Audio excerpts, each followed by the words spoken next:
Assalamualaikum warahmatullahi wabarakatuh. Salam sejahtera untuk kita semua. Semoga dalam keadaan sehat walafiat.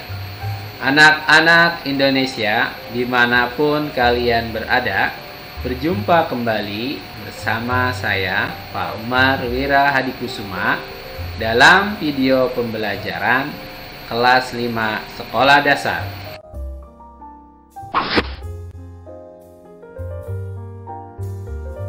Anak-anak dimanapun kalian berada, pada kali ini kita akan membahas tema 6, subtema 1, pembelajaran keempat. Pada pembelajaran keempat, untuk muatan pelajaran bahasa Indonesia terkait KD 3.3 dan 4.3, yaitu menjelaskan isi teks eksplanasi menggunakan peta pikiran. Bagaimana sih konsepnya? Konsepnya yaitu teks eksplanasi dapat dijelaskan menggunakan peta pikiran. Peta pikiran merupakan suatu cara mencatat yang kreatif, efektif, dan secara harfiah dapat memetakan pikiran-pikiran kita. Bagaimana sih membuat peta pikiran? Ayo kita perhatikan langkah-langkah berikut ini.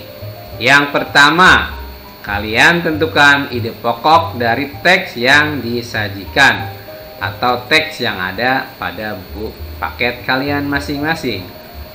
Kedua, catatlah kalimat penjelas dari ide pokok tersebut dalam bentuk poin-poin. Langkah yang ketiga yaitu setelah itu barulah kalian dapat menuliskan ide pokok dan kalimat penjelas tersebut ke dalam suatu bagan peta pikiran. Kita berlanjut pembelajaran keempat, muatan pelajaran ilmu pengetahuan sosial untuk KD 3.2 dan 4.2. Yaitu menyebutkan pengaruh interaksi manusia dengan lingkungan terhadap pembangunan. Kalian sudah tahu ya bagaimana dampak interaksi manusia dengan lingkungan pada perkebunan kelapa sawit. Jadi ada dampak positif dan dampak negatifnya.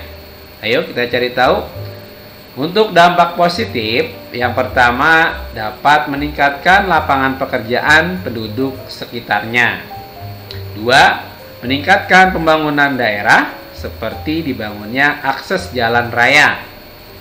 Ketiga, pendapatan penduduk semakin meningkat. Dan yang keempat, dibangunnya sarana dan prasarana. Itu adalah 4 dampak positif dari interaksi manusia dengan lingkungan pada perkebunan kelapa sawit. Adapun dampak negatifnya sebagai berikut.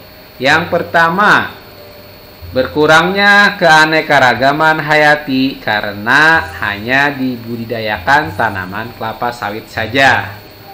Yang kedua, berkurangnya habitat dan hewan asli penghuni hutan yang dibuka untuk perkebunan. Jadi hutannya diganti dengan tanaman kelapa sawit sehingga hewan dan tanaman yang ada di hutan tersebut menjadi punah.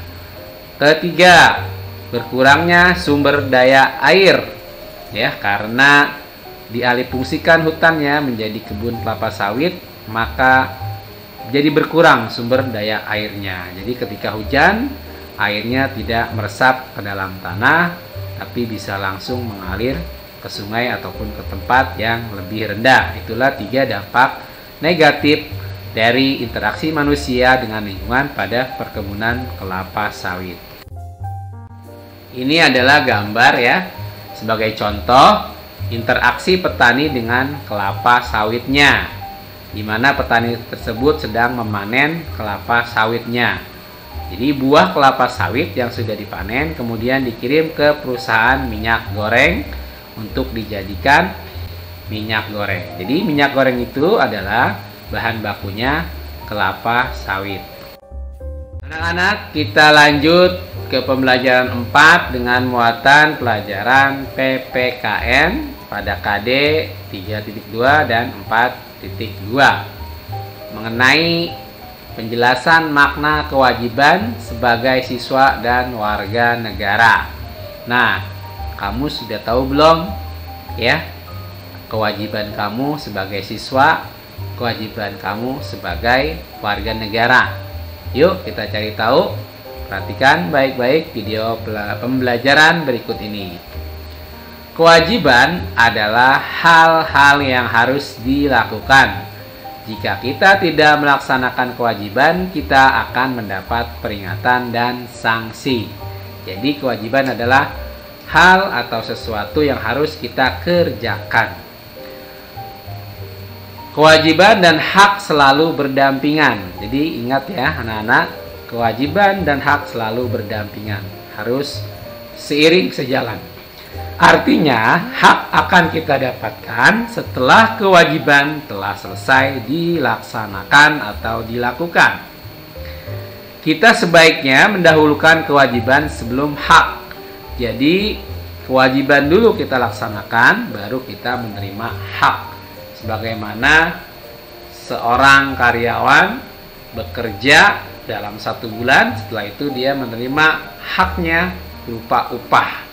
Jadi dia bekerja 1 bulan itu melaksanakan kewajibannya, dan setelah 1 bulan mendapatkan haknya berupa gaji atau upah dari pekerjaannya.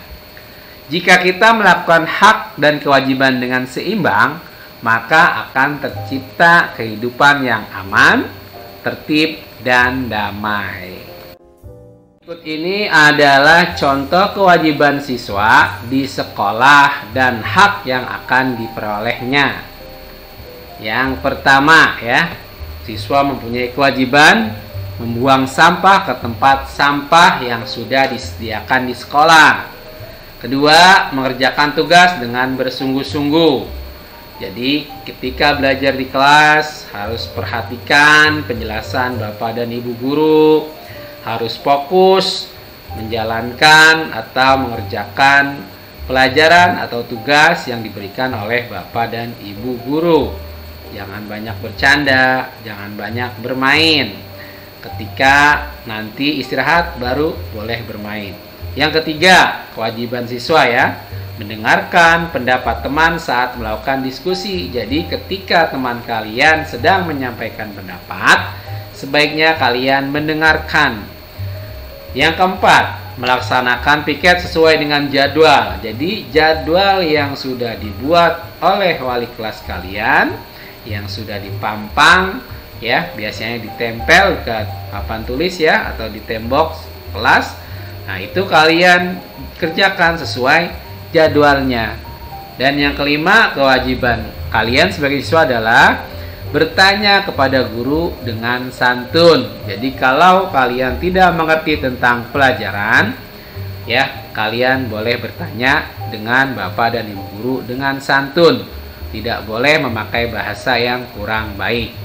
Adapun hak siswa di sekolah antara lain ya, yang pertama haknya itu lingkungan sekolah menjadi bersih. Kedua, mendapatkan nilai bagus dari tugas tersebut ya. Kalian bisa mendapatkan hak nilai yang bagus kalau kalian belajar sungguh-sungguh. Yang ketiga, ketika diskusi ya, kalau kalian itu mendengarkan teman, maka akan tenang dan permasalahan dalam diskusi cepat terpecahkan. Yang keempat, ruang kelas selalu bersih dan nyaman. Jadi kalian punya hak agar kelas kalian itu bersih dan nyaman. Yang kelima, kalian berhak mendapatkan jawaban dari pertanyaan. Jadi ketika kalian bertanya ya, kalian punya hak untuk mendapatkan jawaban dari pertanyaan oleh Bapak Ibu guru. Anak-anak, kalian tahu atau tidak ya? Jadi selain sebagai siswa ya, kalian juga memiliki kewajiban sebagai warga negara. Kewajiban warga negara dapat dilakukan dengan menaati peraturan. Berikut ini adalah kewajiban yang harus dilakukan oleh warga negara. Yang pertama, kewajibannya kalian harus menaati peraturan lalu lintas. Jangan menerobos lampu merah. Jangan berjalan di sebelah kanan. Yang kedua, menjaga kebersihan fasilitas umum. Jadi tidak boleh mencoret-coret halte, ya, tidak boleh membuang sampah sembarangan di jalan dan lain-lain. Ketiga, mendengar pendapat orang lain saat bermusyawarah. Yang keempat, membayar pajak dengan tepat waktu.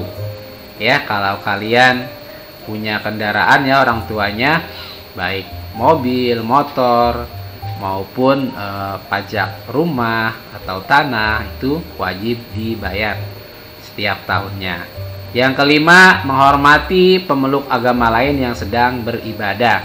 Jadi kita harus toleransi, kita harus saling menghormati sesama rakyat Indonesia, ya, sesama bangsa Indonesia, baik beda suku, bahasa maupun agama, kita tetap saling menghormati. Baiklah anak-anak, dimanapun berada, sekian dulu video pembelajaran kali ini. Bapak ucapkan banyak terima kasih.